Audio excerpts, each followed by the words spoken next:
ውድ ቻናላችን ቤተሰቦች እንኳን ወደ ቻናላችን በደህና መጣችሁ። አሁንም ሊቨርፑልን በሚመለከት ጉዳይ ተመልሼ መጥቻለሁ። በዚህ ሰዓት የምንመለከታቸው አይፔፐር ይዞት በወጣው ዘገባ መሰረት ማንቸስተር ሲቲዎች ሚሎስ ኪርኬዝን ማስፈረም ይፈልጋሉ እያለን ይገኛል። እንደዚሁም በሌላ ዘገባም የሳውዲ አረቢያው ክለብ የሆነው አልሂላል ማይክል ኤድዋርድስን ወደ ክለባቸው መውሰድ ይፈልጋሉ እየተባለ ነው። እነዚህንና ሌሎችንም ጨምሬ ይዤላችሁ መጥቻለሁ። እስከ መጨረሻ ደቂቃ ድረስ አብራችሁኝ እንድትቆዩ በአክብሮት ተጋብዛለሁ። ሰብስክራይብ፣ ላይክ፣ ሼር እያደረጋችሁም የቻናሉ ቤተሰብ እንድትሆኑ በአክብሮት እጠይቃለሁ። አሁን በቀጥታ ወደ ያስኩላችሁ ጉዳይ እገባለሁ። በመጀመሪያም የምንመለከተው እንግዲህ የቀድሞ የሊቨርፑል ተጫዋች የነበረውን ፔፔ ሬናን የሚመለከት ጉዳይ ይሆናል። ፔፔ ሬና እንግዲህ በ42 ዓመቱ ከእግር ኳስ ራሱን ማግለሉ በይፋ አሳውቋል።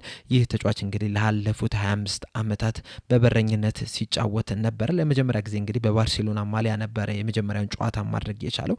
ከዛ በኋላም እንግዲህ ለቪላሪያል፣ ለሊቨርፑል፣ ባየር ሙኒክ፣ ናፖሊ፣ ኤሲ ሚላን፣ ላዚዮ፣ ኮማ መጫወት ችሏል። በአጠቃላይም እንግዲህ 910 ጨዋታዎችን ማድረግ የቻለ ተጫዋች ነው። በሊቨርፑል ቤትም እንግዲህ 2005 ክረምት ላይ ነበረ ፊርማውን ማኖር የቻለው። ከዛ በኋላም እንግዲህ 394 ጨዋታዎችን ማድረግ ችሏል። 177 ክሊንሺቶችንም ይዞ መውጣት ችሏል። ይህም ክሊንሺት እንግዲህ በሊቨርፑል ታሪክ ሶስተኛው ግብ ጠባቂ ያደርጓል። ብዙ ክሊንሺቶችን ይዞ በመውጣት በሊቨርፑል ቆይታውም እንግዲህ ኤፍኤ ካፕ፣ ሊግ ካፕ፣ ዩኤፋ ሱፐር ካፕን ማሸነፍ ችሏል። እንደዚሁም ደግሞ የፕሪሚየር ሊጉ 3 ጎልደን ግሎቭ አዋርድንም ማሸነፍ ችሏል። እንደዚሁም በተጨማሪም እንግዲህ በሊቨርፑል ቤት 2009-2010 ላይ የአመቱ ምርጥ ተጫዋች ተብሎ መመረጥ ችሎ ነበረና በአሁኑ ሰዓት እንግዲህ ይህ ተጫዋች ራሱን ከእግር ኳስ ዓለም ማግለሉን አሳውቋል። እንግዲህ መልካምን ሁሉ እንዲገጥመው ነው የምንመኝለት። በቆይታው እንግዲህ በጣም ድንቅ የሚባልን ጊዜን ማሳለፍ የቻለ ተጫዋች ነው። ሌላኛው የምንመለከተው ደግሞ ጀርመናዊ ጋዜጠኛ ፍሎሬን ፕላተንበርግ ይዞት የወጣውን ዘገባ ይሆናል። ይህ ጋዜጠኛ እንግዲህ በሁለት ተጫዋቾች ዙሪያ ያወጣው ዘገባ ነበር። አንደኛው በጀራልድ ኳንዛ ነው። ሌላኛው ደግሞ በዳርዊን ኑኔዝ ዙሪያ ያወጣው ዘገባ አለ። በጀራልድ ኳንዛ ባወጣው ዘገባ መሰረትም እንግዲህ ይህ ተጫዋች በክረምት የዝውውር መስኮት ምናልባትም ሊቨርፑል ሊለቅ ይችላል እያለን ይገኛል። የሚለቅም ከሆነ እንግዲህ ከእንግሊዝም ከጀርመንም የተለያዩ ክለቦች ይህንን ተጫዋች ለማስፈረም ፍላጎት አላቸው እያለን ይገኛል። ከዚህ በፊት እንደሚታወቁ እንግዲህ ኒውካስል ዩናይትድ ይህንን ተጫዋች ለማስፈረም ፍላጎት ነበራቸውና ምናልባትም ክረምቱ የዝውውር መስኮት ድጋሚ ይህንን ተጫዋች ለማስፈረም ሊመጡ ይችላሉ። በተለይ ደግሞ አሰልጣኝ አርነ ስሎት ይህ ተጫዋች በእኔ እቅድ ውስጥ አይደለም የሚል ከሆነ ማለት ነው። በዚህ ሰዓት እንግዲህ በሊቨርፑል ቤት እስከ 2029 ድረስ የሚያቆየው ኮንትራት አለው። በቅርቡ ነው እንደውም ኮንትራቱን መፈረም የቻለው ይህ ሲዝን ከተጀመረ በኋላ። ይህ 22 ዓመት ወጣት ተጫዋች እንግዲህ ዘንድሮ ብዙ ጨዋታዎችን ማድረግ የቻለ ተጫዋች አይደለም። በአጠቃላይ ለሊቨርፑል 40 ጨዋታዎችን ሲያደርግ ከነዚህ 40 ጨዋታዎች ዘንድሮ እንግዲህ ያደረገው ጨዋታ 13ቱን ብቻ ነው።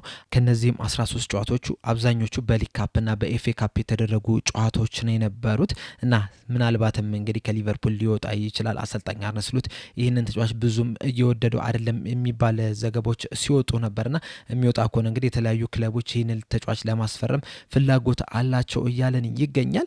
በተጨማሪም ፍላተንበርግ ይዞት በወጣው ዘገባ መሰረትም እንግዲህ ዳርዊን ኑኔዝ አሁንም በሳውዲ አረቢያ ክለቦች እየተፈለገ ይገኛል ብሏልና እነዚህ ክለቦች እንግዲህ በጃንዋሪ ዝውውር መስኮትም ይህንን ተጫዋች ለማስፈረም በጣም ከፍተኛ ፍላጎት ነበራቸው።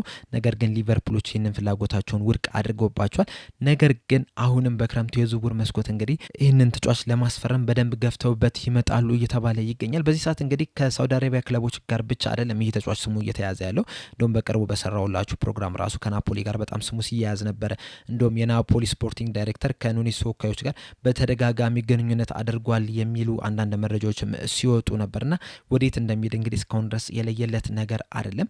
በተጨማሪም እንግዲህ ፍላተንበርግ አያይዞም እነዚህ የሳውዲ አረቢያ ክለቦች ሉዊስ ዲያዝ እና ዲያጎ ጆታ ያሉበትን ሁኔታ ጠይቀዋል እየተባለ ይገኛል። እነዚህ ተጫዋቾች የሚለቁ ከሆነ ወይም ደግሞ የሚቆዩ ከሆነ ለማረጋገጥ ሊቨርፑሎችን ጠይቋል ብሏልና ምን አይነት ምላሽ እንደተሰጣቸው እስካሁን ድረስ የወጣ ነገር የለም። ነገር ግን እነዚህን ሁለት ተጫዋቾችን ማስፈረም ይፈልጋሉ እያለን ይገኛል። በሊቨርፑል ቤት እንግዲህ በሚመጣው ክረምት ከአጥቂ ስፍራ ተጫዋቾች እንግዲህ አንድ ወይም ሁለት ተጫዋች ይለቃል ተብሎ ነው የሚጠበቀው። ኑኔዝ አንደኛው ነው። ከኑኔዝ በተጨማሪ ግን ሌላ አንድ ተጫዋች ሊለቅ ይችላል ተብሏል። በተለይ ደግሞ ወይ ጆታ ወይ ዲያዝ ከሊቨርፑል ሊለቁ የሚችሉበት ሁኔታ አለ እየተባለ ነው የሚገኘው። እንግዲህ ይለቃሉ አይለቁም የሚለውን ነገር እንግዲህ መጨረሻ ላይ የምንመለከተው ይሆናል። በቀጣይም የምናየው ደግሞ ጊቭሚ ስፖርት ይዞት የወጣውን ዘገባ ነው። እንደ ጊቭሚ ስፖርት ዘገባ ከሆነ እንግዲህ አልሂላሎች ማይክል ኤድዋርድስን ወደ ሳውዲ ሊግ መውሰድ ይፈልጋሉ እየተባለ ይገኛል። በዛም ወስደው እንግዲህ ሲኒየር ኤክስኪዩቲቭ አድርገው መቅጠር ይፈልጋሉ ተብሏል።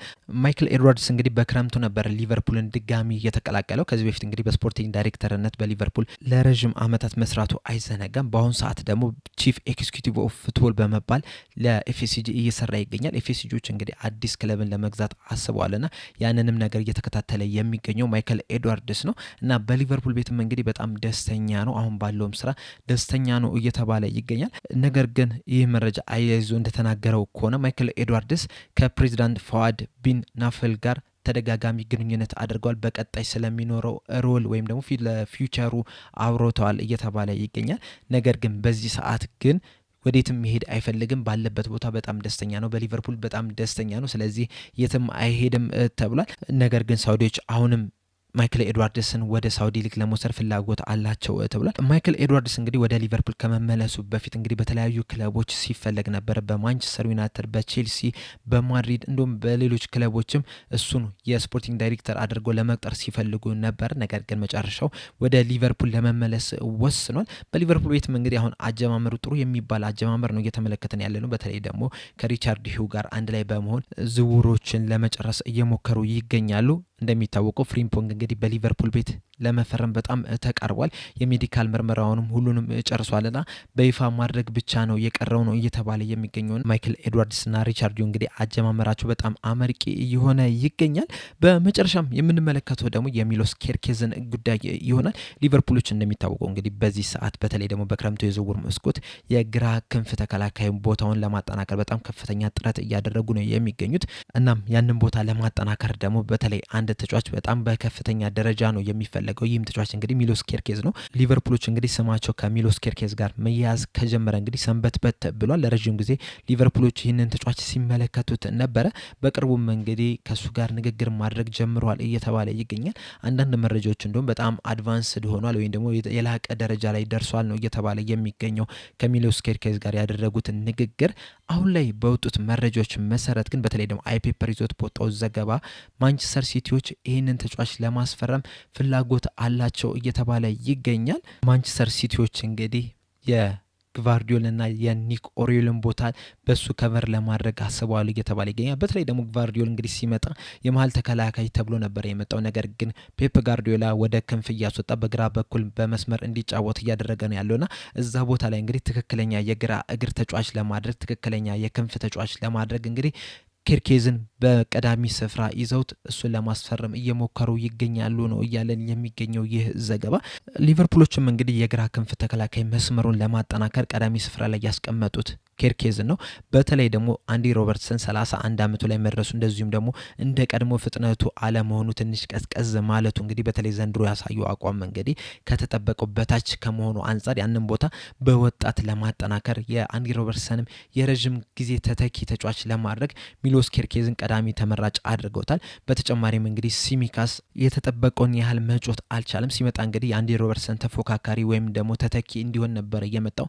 ነገር ግን እዛ ደረጃ ላይ መድረስ አልቻለምና ያንን ቦታ ለመተካት አስቧል። በዚህም ምክንያትም እንግዲህ ኬርኬዝ ቀዳሚው ተመራጭ ተደርጓል። በርንሞዞች እንግዲህ ሚሎስ ኬርኬዝን በ45 ሚሊዮን ፓውንድ ነው የለጠፉበት።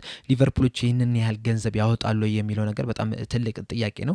በተለይ ደግሞ አሁን ላይ የሚጫወቱት ሮበርትሰንና ሲሚካስ ወደ ሊቨርፑል የመጡበትን ሂሳብ ስንመለከተው ሚሎስ ኬርኬዝ በጣም ውድ ያደርጓል። የሮበርትሰንን ከተመለከትነው ከህል ሲቲ በ8 ሚሊዮን ፓውንድ ነበር የመጣው። ሲሚካስ ደግሞ በ11.75 ሚሊዮን ፓውንድ ነበር ወደ ሊቨርፑል የተቀላቀለውና የነዚህ የሁለቱ ተጫዋቾች ድምር እንኳን ብንመለከተው ወደ 19 ሚሊዮን ፓውንድ ነው የሚጠጋው። ምናልባት እንኳን እዚህ ላይ ራሱ ማርኬት ፍላክቹዌሽኑን ብንደምር ራሱ አሁን ሚሎስ ኬርኬዝ የሚጠየቀውን ያህል ገንዘብ ይደርሳል ተብሎ አይጠበቅም።